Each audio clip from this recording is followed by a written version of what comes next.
Hello guys, welcome back to my YouTube channel. बहुत दिनों की प्रिपरेशन के बाद हम जा रहे हैं, नहीं जा रहे करते करते फाइनली हम लोग बनारस जा रहे हैं इस साल। फिर थोड़ा बहुत पिक्चर क्लिक करने के बाद हम लोग प्लेटफॉर्म पे आ चुके हैं। थोड़ा बहुत क्लिप लेने के बाद हम लोग स्टेशन पे आने के बाद हम लोग थोड़ा वेट कर रहे हैं ट्रेन आने का। जब हम लोग प्लेटफॉर्म पहुँचे तो हमें पता चला कि ट्रेन तो पहले ही आ चुका है। फिर हम लोग ट्रेन पे जल्दी बैठे, थोड़ा बहुत पिक्चर्स लिए, थोड़े वीडियोस बनाए। फिर हमें थोड़ी भूख सी लगी तो पॉपकॉर्न भी खा रहे थे।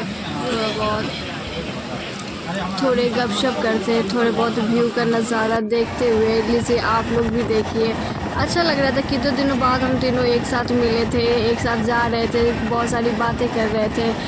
थोड़ा सा ही पॉपकॉर्न खाई थी तो थोड़ा हमें फिर से भूख लगी। हम लोग पूरी भुजिया बना के लेके गए थे तो हम लोग ने साथ में फिर थोड़ा बहुत वो खाना खाने के बाद हम लोग फिर से गपशप करने में लगे गए। हमारी तो बातें ही नहीं ख़त्म हो रही थी। फिर अंधेरा भी हो गया था। 4-5 घंटे के ट्रिप सफ़र के बाद हम लोग पहुंच भी गए थे स्टेशन पे। उतरने के बाद हम लोग फिर सोच रहे थे कि अब कहाँ से ऑटो पकड़।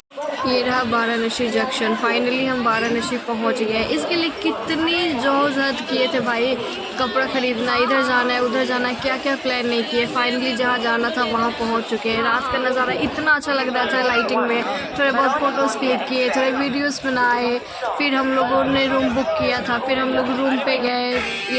ये हमारा हम लोग रूम पे पहुंच गए। ये हमारा रूम था। अच्छा था, ना ज़्यादा बुरा ना अच्छा, मतलब भाई बहुत अच्छा आ रहा था। हम लोग गए और पूरा बिखेर के रख दिए। इतना सारा सामान हो गया था लेके जाना। फिर हम लोग सुबह उठे, सोए थे, फिर उठे, फिर सोचे कि गंगा स्नान कर लेते हैं। तो यहाँ पे हम लोग गंगा स्नान करने ही जा रहे थे। रूम से निकल के थोड़ा चलने के बाद हम लोग गोदली चौराहा पहुँच गए थे। यहाँ से बेसिकली 2 रास्ते जाते हैं, एक दशाश्वमेध घाट और एक काशी विश्वनाथ। हम लोगों ने सोचा था कि हम पहले गंगा स्नान करेंगे, उसके बाद काशी विश्वनाथ जाएंगे, वहाँ दर्शन करेंगे।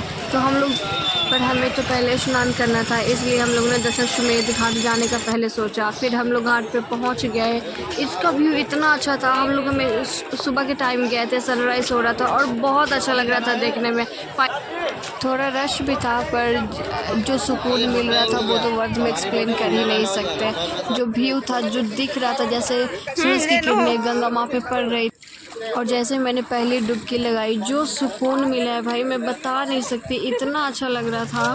फिर हम सब ने गंगा स्नान किया। हम सब डुबकी लगा रहे थे, नहा रहे थे। जो सुकून मिल रहा था वो बहुत अच्छा था। यहाँ से जाने का तो मन ही नहीं कर रहा था, पर जैसे तैसे हम लोग रेडी हुए। मैं रेडी हो गई थी और वो हम वेट कर रहे थे कि कब वो सब भी रेडी होके आएगी।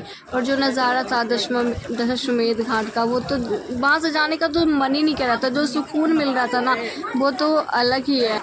उन लोगों को थोड़ा और टाइम लगता है, इसलिए हम सोचे कि थोड़ा तिलक लगवा लेते हैं। तो हम यहाँ पे तिलक लगवा रहे हैं। तिलक लगवाने के बाद फाइनली वो वक्त आ गया जब हम काशी विश्वनाथ जी के दर्शन के लिए हम लोग काशी विश्वनाथ मंदिर पहुँच गए थे। वहाँ बहुत ज़्यादा भीड़ था और फ़ोटो मोबाइल भी अलाउ नहीं था, मोबाइल नहीं लेके जा सकते, इसलिए सब कुछ जमा करके प्रसाद लेके लगभग 3-4 घंटे हम लोगों ने वहाँ लाइन लगाया। तब जाके हमें बाबा काशी विश्वनाथ जी के दर्शन हुए। फिर उसके बाद हम लोग माँ अन्नपूर्णा के दर्शन करने भी गए। वहाँ पे ही पास में ही मंदिर था। ये मंदिर के अंदर का नज़ारा है। हम लोग अंदर गए तो उनका आशीर्वाद लिया। फिर यहाँ पे तो मोबाइल अलाउ था तो हम लोगों ने सोचा क्यों ना थोड़े बहुत कैप्चर कर लिया जाए, ताकि हम आप लोगों के साथ ये सारी चीज़ें भी शेयर कर सकें। फिर हम लोग सारनाथ के लिए निकल गए। हमें सारनाथ भी जाना था। वहाँ पे जो मेडिटेशन सेंटर है हमें वो देखना था। फिर हम म्यूज़ियम गए। हम लोग म्यूज़ियम जाने के बाद वहाँ पे महात्मा बुद्ध के बारे में बहुत कुछ दिया हुआ था, उनकी मूर्तियाँ थी, बहुत सारी चीज़ें हमें सीखने को मिला, पढ़ने को मिला, जानने को मिला। आप लोगों को तो पता ही होगा कि महात्मा बुद्ध ने अपना पहला उपदेश सारनाथ में ही दिया था। फिर वहीं पास में एक पार्क भी था जहाँ पे बुद्ध भगवान की सबसे लंबी प्रतिमा थी, जो लगभग 80 फीट की थी। वहाँ के आसपास का एरिया है ये।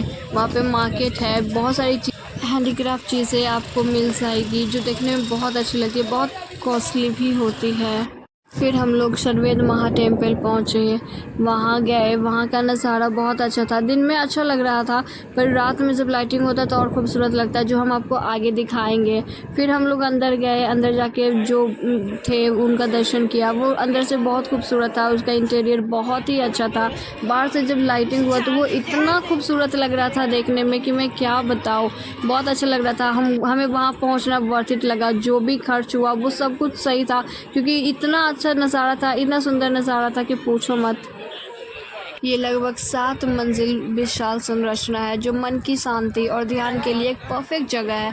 बहुत साफ़ सुथरा था, बहुत शांत वातावरण था। आप वहाँ जा सकते हो, बैठ के मेडिटेशन कर सकते हो, आपको सुकून मिलेगा। सुबह लगभग 5 से 12 तक रहता है खुला हुआ, फिर शायद बंद हो जाते हैं 1 से 2, फिर 2 से 9 तक रहता है, फिर ज़्यादा रात तक वो खुला हुआ नहीं होता।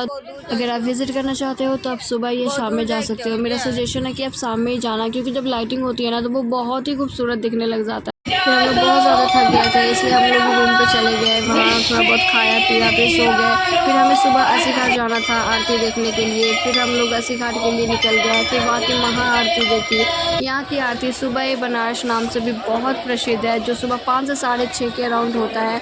हम लोगों ने आरती देखा, बहुत सुकून महसूस किया सच बोलूँ तो।